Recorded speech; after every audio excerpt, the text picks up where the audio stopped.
Welcome to Beyond Lithium's third Geochat.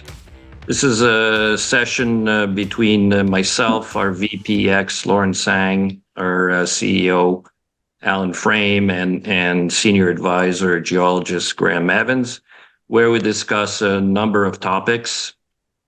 Today, we will focus on drilling results. More specifically, we'll apply that to our recently announced drilling results at our Ear Falls spodumene project in Ontario. But before we talk about spodumene and drilling and exploration, I'd like to ask our CEO, Alain, about last week's news release. So last week, Al, we announced to our shareholders that we have concluded our first two corporate deals, one where we sold some of our assets to Patriot Lithium, a company from Australia, and we also optioned out our non-core asset to Extreme Exploration, therefore raising almost $600,000 of non-dilutive financing. Al, do you want to talk about that and what shareholders can expect in terms of future corporate deals? Yeah, I'm happy to, Alain, and thanks for bringing that up. We signed an NDA with Patriot Lithium a while back and opened up our database to them. They had fairly recently acquired a large land position up near the area where we also held some properties. They were somewhat remote for us, but they were more or less key to Patriot. So when we talked about it, we saw the synergies were pretty clear. Firstly, they seem to be a pretty good outfit to deal with. Well, they are a good outfit to deal with, and they're very professional in their exploration, their ethics, and their methodology. So we were very happy to do that deal. So we end up with 1.1 million shares of their stock, which we think has great potential. And also, there's a milestone payment if they get to 20 million tons, so 1% plus, we'll get $2.5 million cash. Now, the reason that's interesting and important is the 20 million tons, it's in a fairly remote area. So I don't think you could have reasonably asked for a milestone for a lower tonnage. So we're really happy with it. I think we got some great operators, some properties that, we had really minimal amount of costs into. I think we've made an extremely good deal. And we'll have a good operator exploring, and if there's anything to exploit, they'll do it, and all shareholders will benefit from it. But I think the main thing that we're saying in that announcement is that we said we're going to be a project generator, and we will be. That's the first one. And as I've said many times to people in the past, you can't really do much project generation until you collect data. So we've spent this year doing that, and I can tell the shareholders that we're working to the best of our ability to achieve other deals similar or even greater than this one we've done at Patriot, which we're very happy of. So stay tuned. We hope to deliver many more such deals in the future. That is great. Okay, now, Lawrence, we're going to talk about geology, spodumene exploration, drilling. Let's talk about Ear Falls. Before I ask the first question, could you please remind our listeners here about what the Ear Falls project is, its location, the work that we've done to date, some of its attributes maybe also? For sure. Thank you, Alain. It's always good to being at the Geochat just to talk about geology and talk about our project. Ear Falls project is located basically literally just outside of the town of Ear Falls. Our core logging facility is just 10 minutes drive from the site to the warehouse. We got great highway access. We can drive directly to site. Good logging roads across the project. We got local workforce, equipments around Ear Falls that we can rent. So with that great infrastructure, I see that will have really great significant economic impacts, I think, down the road. And the location of Ear Falls project has really great synergy with another spodumene project that we have, the Victory project. So I think in a short term, when we look at exploration, I think we can talk about one stop we can serve to, so we can have one crew located in the center of the areas, and we can easily relocate our technical team to prospect and explore the EFOS project at the same time, also the Victory project. So I see in the short term from the exploration point of view, that's really nice. And in the long term, if any chance potentially we can outline any research between the two projects, I think we can really create a great hub and spoke models around that district. So beyond basically, we are developing a district scale project between EFOS and Victory. So at EFOS this season, as Al talked about, we're here to collect data.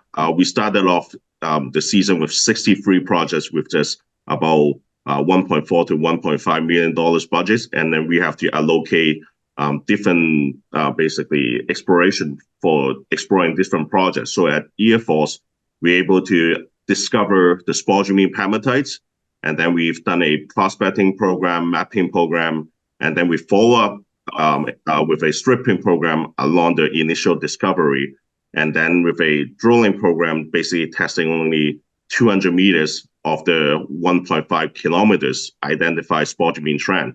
So with all the samples we collected, we have about just less than 400 samples. And the key of that, we wanted to establish that background understanding from the geological point of view, from geochemical point of view, from the structural point of view, to have a better understanding of the system so that we can plan ahead for the next program to really explore that 13 kilometers long exploration corridor more efficiently.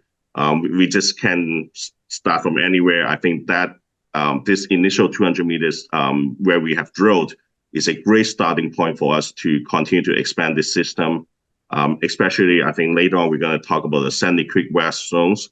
That's another success that we have discovered in the area.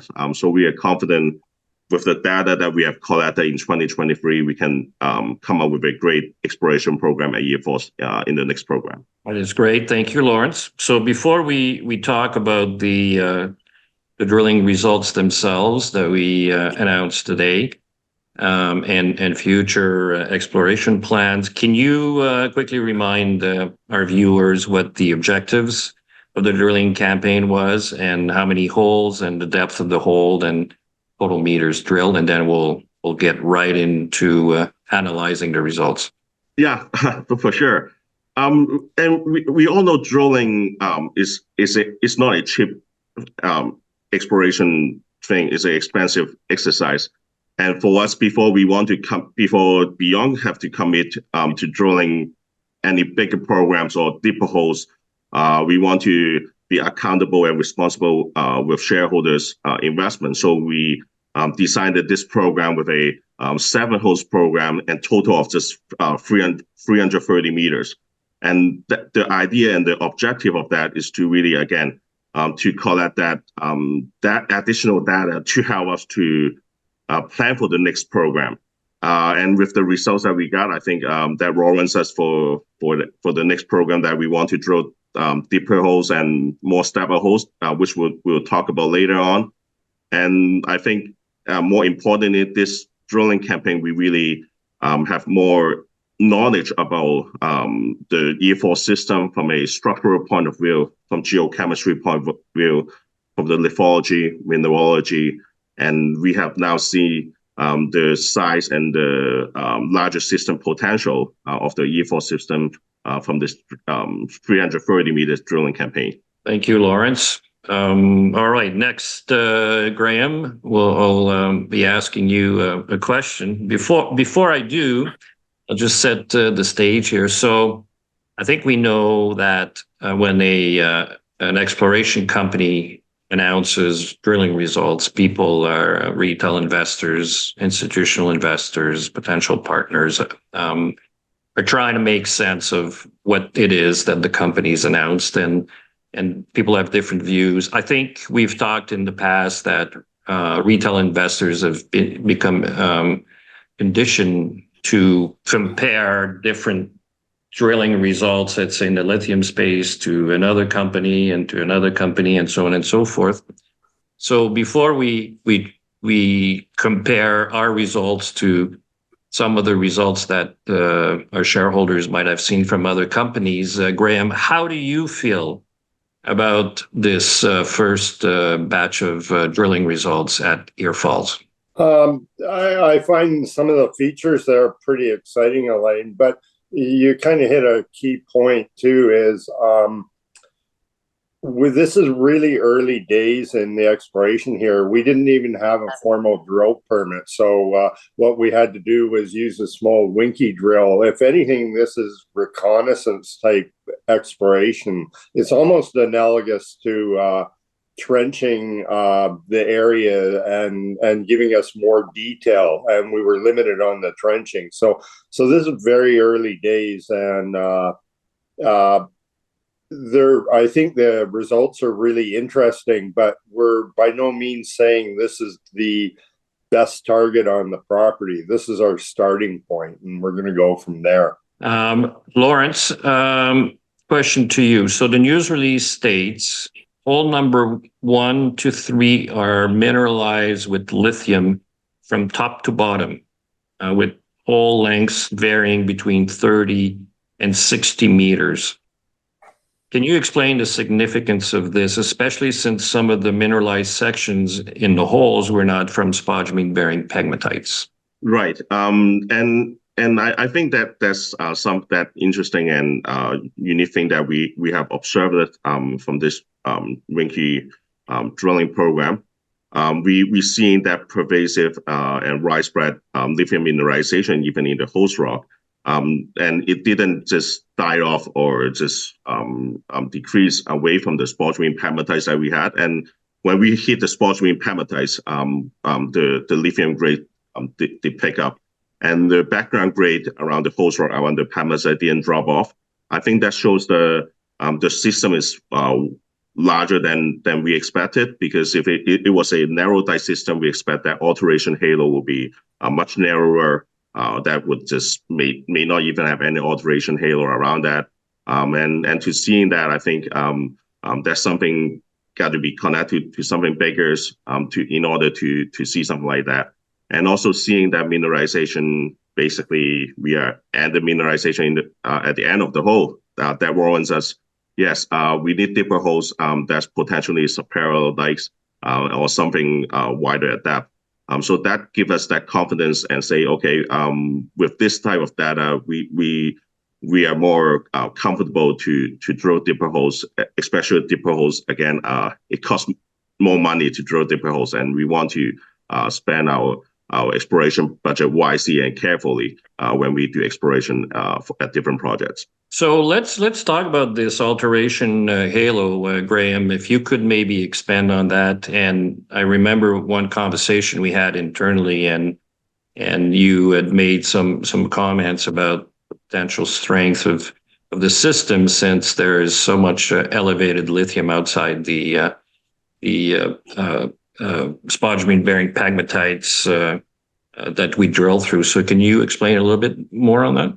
Yeah, I think that's actually the most exciting part of the news release that's out, and I hope people understand it. We've been playing around with this a lot over the summer, because your alteration halo around lithium pegmatites is a really good exploration vector. And what you normally see is say you have typically your higher grades in the pegmatite dike, and that's your economic target. But you normally see this dispersal halo of lithium values in the background country host rock. The weird thing that stood out here right at the beginning is a vast majority of your lithium content in the bulk volume of the drill hole is actually in the country rock. So what that's telling you is the narrower, decent grade lithium pegmatite dikes that we intersected in those holes is very probably not the source of that lithium shell. When we've got 3 to 4 times more lithium in your country rock than the pegmatite dikes, it's saying you're part of a much bigger system, and whether that's down dip or on strike.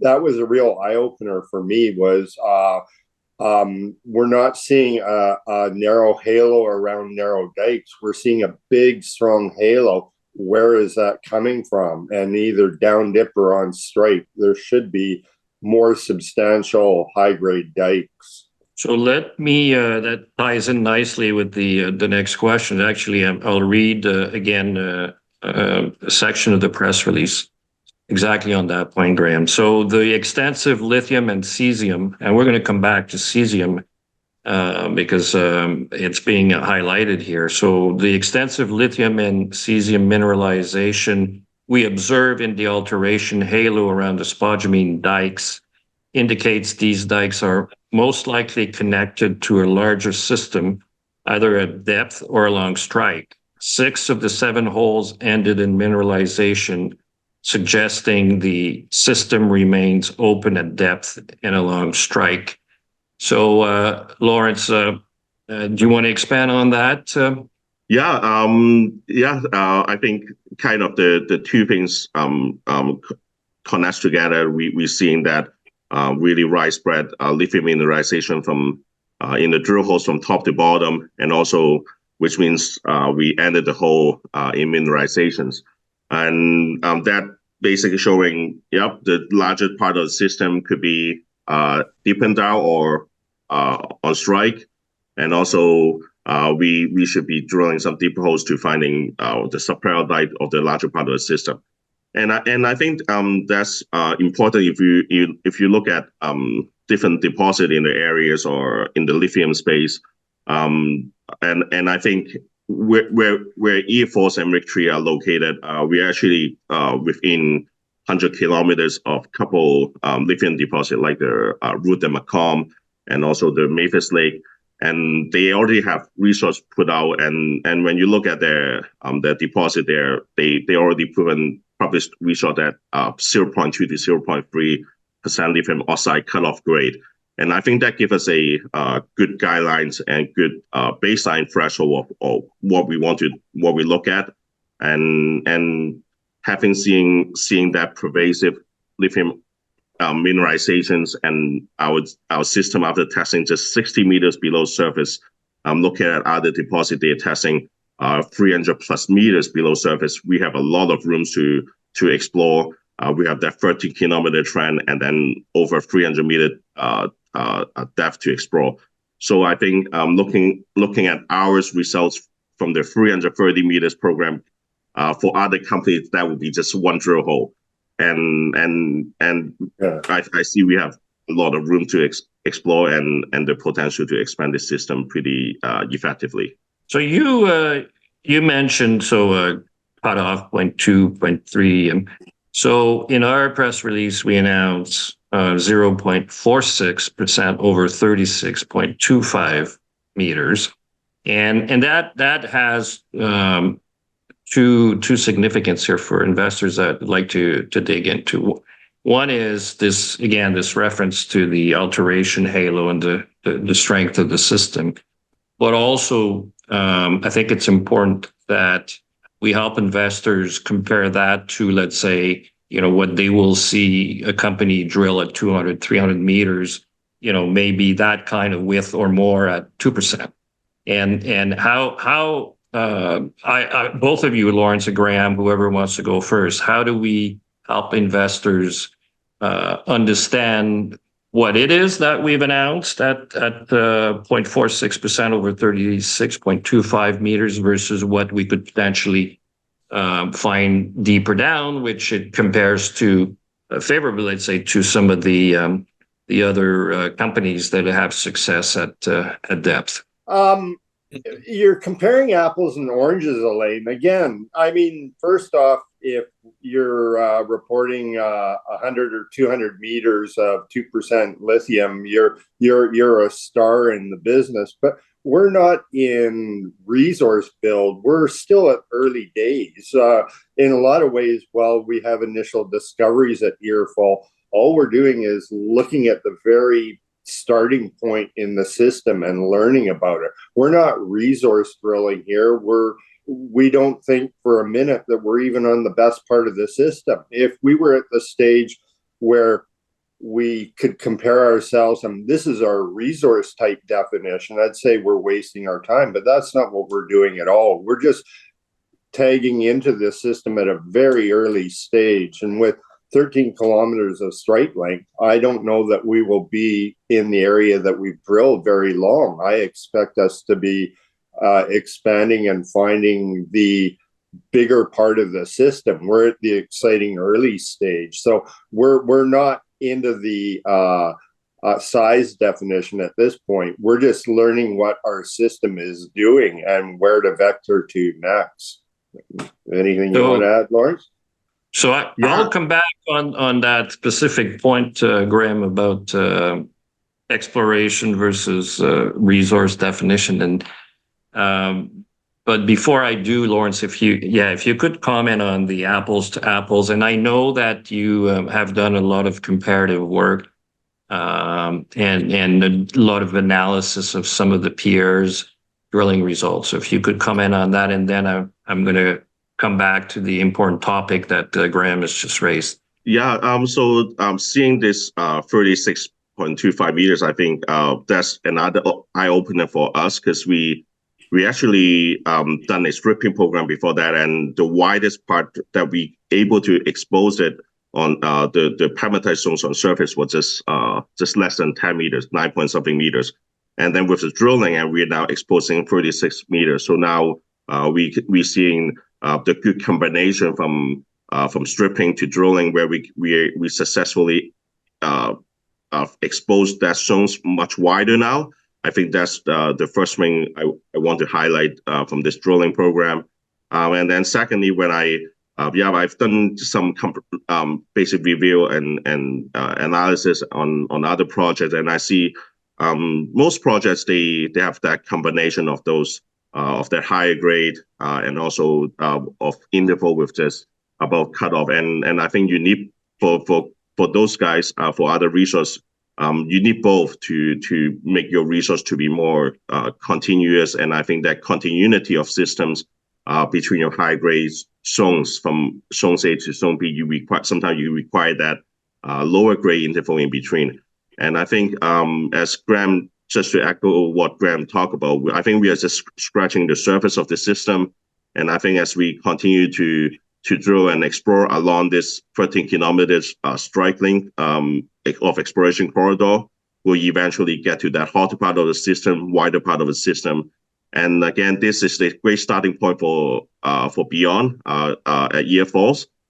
We have the initial spodumene discovery. We have done that first season exploration work to really get us enough data to continue to plan for the next program. So yeah, we are just starting to explore this really exciting exploration corridor that we have at Year Falls project. So then I'll jump right into that topic. So our shareholders know that we like communicating with them and we like being transparent. So I'll give a little bit of background on my next question. So as we were getting ready, I sent the guys a question that read like this: what do the results announced today mean for the next phase of drilling, which is expected once the drilling permit are issued? And rightly, Graeme and Lawrence have said, do you mean the next phase of drilling or the next phase of exploration? And so I'm reacting like most retail investors. I know there'll be drilling, so I'm kind of excited about that. But that is the real strategic question here.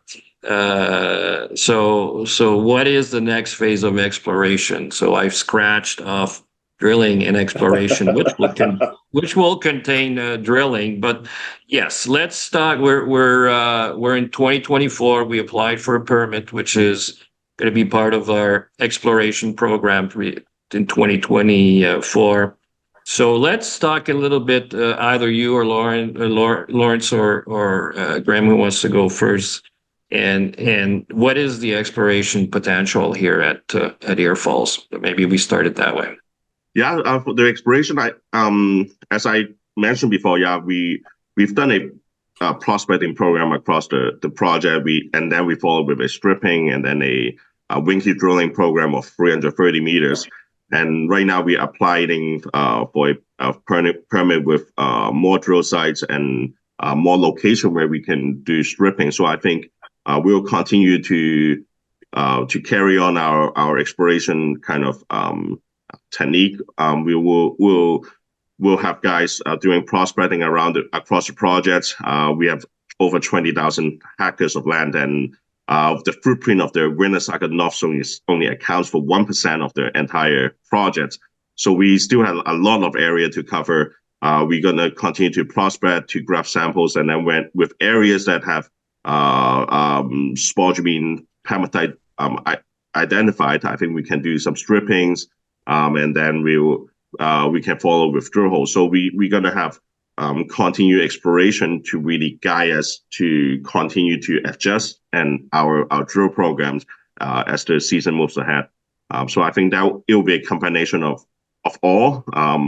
I think with that approach, I think we will have success of uncovering more new zones that we want to follow up with drilling in the future. Yeah, Lawrence laid it out there. I think the key thing going back to that, Alain, is, again, in the context of the investors and even with ourselves, we're excited with these results. But if we were in an advanced stage here and had these results, I would recommend the investors to go find another property. But it's key to understand this is super early days. All we're doing is discovering where the system is. And when the results are better than what we were expecting and showing a much stronger system and the results compare similar to what we're seeing across the entire 13 kilometers, we're just scratching the surface here. And that's what's got us excited.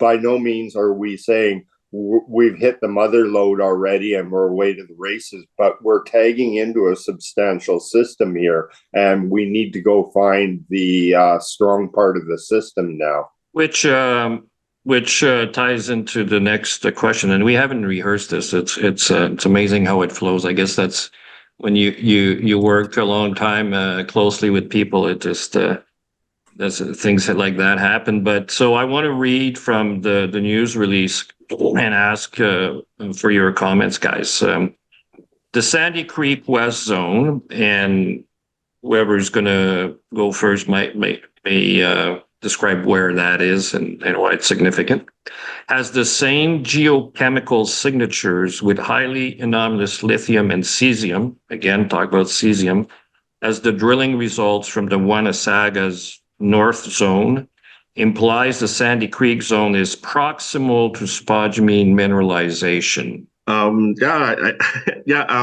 So at the Sandy Creek West Zone, I think in our last press release, I think we talked about how Paul Bassett, our really good friend and good geos, basically prospected that clear-cut area, that newly clear-cut area, located west of the Sandy Creek Barrel Zones, which is about 6-7 kilometers southwest of the Winnesaga North Zones. And he was able to identify this really topo-high area and he identified the ridge is about 100 meters wide, and he able to locate in numbers of pegmatites. So he able to do some mapping and grab some samples. And based on the samples that we collected, that average background not in the pegmatites have the same basically geochem signatures as the Winnesaga North Zone of where we collected, where we have done our stripping and drilling. So that really kind of tie back to our original objective from the beginning of the season. We say, we want to collect enough data so that we can establish that background geochem for us to understand where we could be close to spodumene pegmatite mineralization when we haven't seen that yet.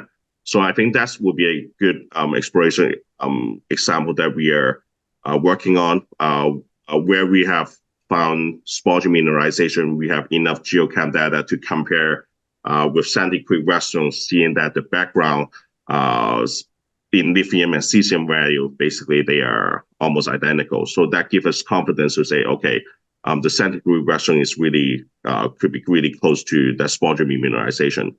So in the next program, definitely we're gonna spend more time to really look closely in that wide range of pegmatites that are at centigrade zones.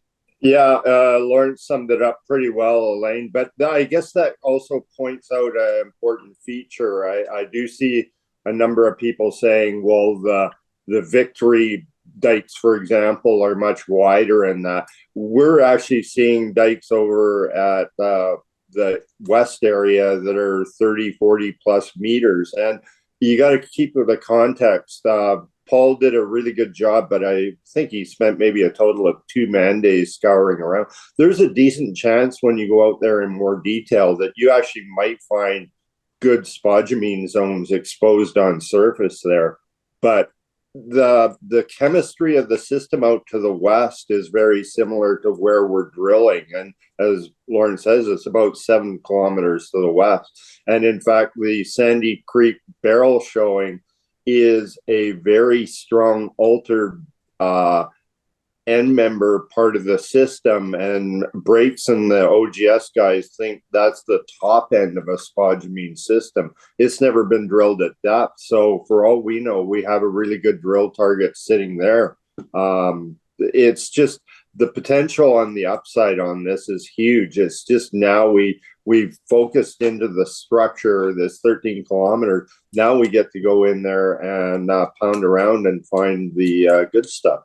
Yeah, that's an important comment that you made there, Graeme, about people commenting on the size of Victory versus Ear Falls, which, that's comparing what you see. It's not, and what we see is not necessarily what's there, right? I think we're pretty sure of that. And then in the last press release about Ear Falls, we had a quote from Paul, our senior field geologist who's spent his summer in Ontario with us, where these large pegs, I think he was even questioning, maybe we'll find out that they're all one big peg. So we just have to see. And again, maybe I'll say this and have you comment, either Graeme or Lawrence, on what I just said is what investors, what we and investors see on surface. How much? Well, let's rephrase this. So, how much should investors rely on just based on like surface expression of what we see? Is that a way to make an investment decision here? Here's the controversial question that's been asked. When I look at the exploration at Ear Falls, I think to me and Graeme and the technical team, I think we like to go back to the beginning of the season. We set out the exploration plan for over 63 projects, and then with the $1.4 million budget, and we have to come up with a plan. How do we effectively go through as many projects as we can? So at Ear Falls, when you look at the total mandates, we may have spent 1.5 months there with 2 or 3 guys, and we have achieved it to this point where we have collected enough data to see the potential size of the system. I think that's what we wanted to do, and I think we're going to follow through our exploration plan based on geological data and field data and observation from geos and prospectors.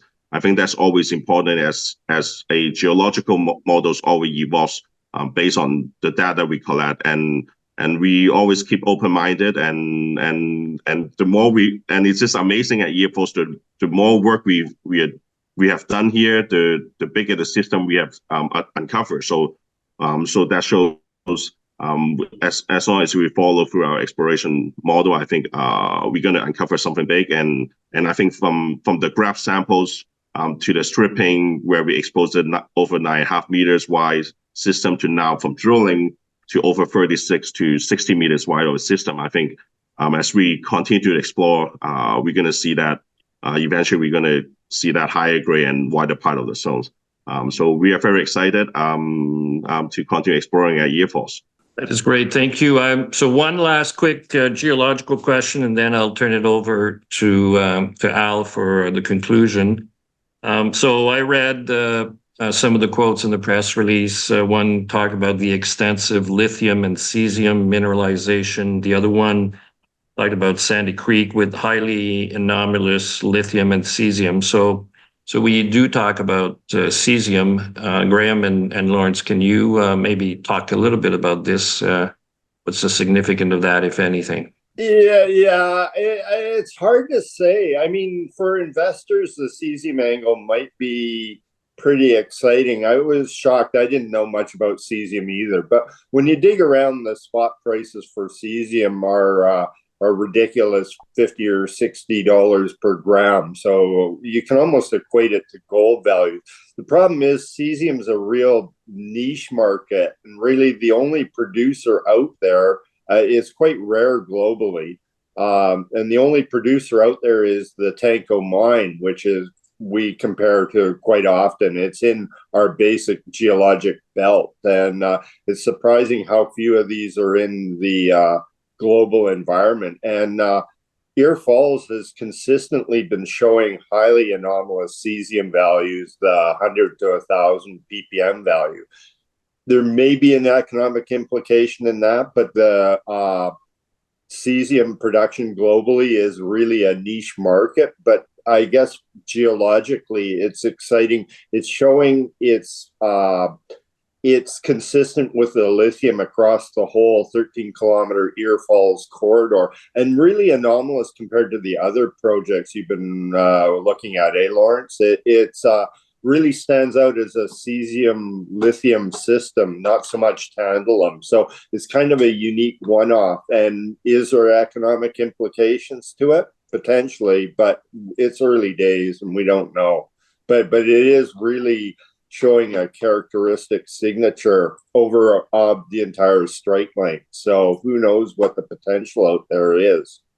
Maybe we have a unique one of the kind cesium deposit, but very niche market for cesium. So I don't know where you go with that, Alain. Lawrence, you want to add, or do we go to the conclusion? And it's kind of neat that we picked that up, because I think with Beyond portfolio, and I think we have the advantage of looking at over 63 projects, and we visited 50 projects with samples. And when we looked at that background cesium values across all 50 projects, and that cesium values at Air Force the standout. And as Graeme said, we are early stage, but I think we'll keep that in mind to be aware of that elevated cesium values, mineralization. Is there any economic impact? We don't know yet, but I think from geochemical point of view for exploration, I think it will be a really useful tool for us to put in our toolkit to continue to explore across the project. If we found another structure across the project that has similar signatures, maybe we see that maybe there's another parallel structures, another 13 kilometer trend on the property. So we're going to use that in our exploration tools to continue to explore at Air Force. Well, Lawrence, thank you. Graeme, thank you very much for today's session. So I'll turn it over for some final thoughts. I might remind investors that prior to being CEO of Beyond Lithium, you had a successful 47-year career as a stockbroker in Canada. You have invested in exploration companies throughout your career. So you've been, as they say, you've been here before. So sessions like this, looking at results and discussing next steps, is something that you're quite familiar with. So with that in mind, how do you feel about where Beyond Lithium stands today, and what's in store for 2024? Thanks, Alain. Well, since today's Geochat is mainly about Ear Falls, I'll just say a few things about that initially. Ear Falls is really quite exciting because it's so accessible. The infrastructure is so incredible. And as the guys are pointing out, our exploration has still only covered 1% or less of the 13-kilometer strike length even. So I think they should change the name of the Winky drill to the teaser drill, because this is a pretty good tease. You look at Country Rock with the values and grades we've got in the Country Rock. I mean, all I could say is, like Graeme is politely saying, we're sitting on something much bigger. Where is it? Is it lower? Is it off to the sides? I have no idea either. But you don't get all of that kind of grade in Country Rock without some kind of a bigger source somewhere, some bigger feeder system. So I'm like really excited about it. You step back and think about what we accomplished in our first year as an explorer. We actually got on to 50 of the 63 projects, which is incredible. Ear Falls is one of 18 that we selected, as go forward projects. And with the limited amount of time and money spent on Ear Falls, it's got extraordinary exploration potential, but as do the others. So I think shareholders can look forward to a very robust exploration program for Ear Falls, as they can for Victory and likely Cosgrave. The others will determine here in the next short while what we're going to do with them. We're looking for JV partners, and now we have a big enough database to attract reasonable deals from companies that have good reputations, which is our main goal. So I'm thrilled, and I think as shareholders and as explorers, we should all be really, really happy with what we come up with. This is sort of like, to me, this is a 4-year program you knocked off in 6 or 7 months. So yeah, I'm impressed with it, but it just goes to show the quality of the people that are running this company in the field, all of them. I think they're extraordinary, and they're delivering, big results for shareholders at a very early stage. So I'd leave you with this. I think the motto for us going forward is much more in 24. So we'll be doing our best to explore and exploit everything we can for shareholders on their behalf. And thanks for listening in to another episode of Geochat.